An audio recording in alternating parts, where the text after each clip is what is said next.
Well, joining me on this one is Dominic Dyer from the Badger Trust, and also Dr. Graham Bottley, who's an immunologist and also a farmer. First of all, Dominic Dyer, do you accept that badgers are the greatest animal threat to the UK, causing devastation for farmers?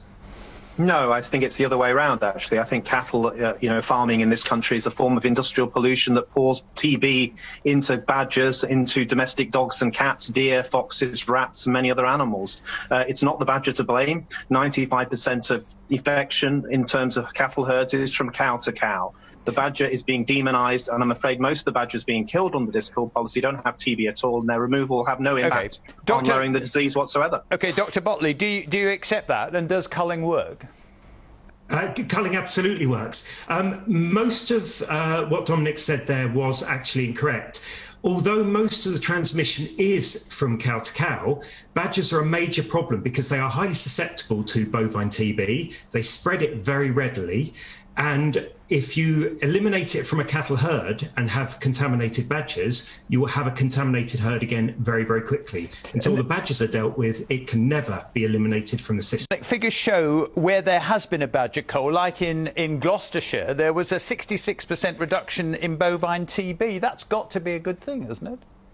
The same study showed in Dorset 3 years of intensive badger culling didn't make any difference for lowering bovine TB in cattle. And a year after that study was completed, we saw a 130% increase in TB incidence in Gloucestershire. So, no, it doesn't show that it is working. There's more holes in the Swiss cheese in that study, I'm afraid. And also, we should not buy into this argument that badgers can easily spread TB to cattle. Okay. We've got lots of satellite-collared good data to show that actually they avoid cattle largely in pasture areas and farm yards as well. Dr. Bottley, do you want to come back on that?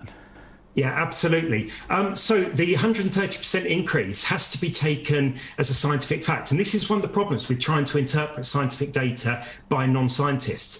If you have one infected animal and you go to two infected animals, that's a 100% increase. It sounds a lot, but it's not a lot if you're starting from a low value. That's one thing. Secondly, there's a huge amount of evidence, especially genetic evidence, showing that badgers do spread to cows. This is not a scientific question. This is a scientific fact. Badgers do spread to cows. And that is proven, and that cannot be argued. The government has spent probably £70 million of taxpayers' money killing 102,000 badgers since 2013. Of that number of badgers, only 920 have actually been tested for TB. And of that number of badgers, only 5% of those actually have the level of disease where they could spread it to other badgers and potentially cattle. So the vast majority of badgers that are being killed do not have TB, and their removal made no difference whatsoever. The problem is in cattle, and that's where you have to address it.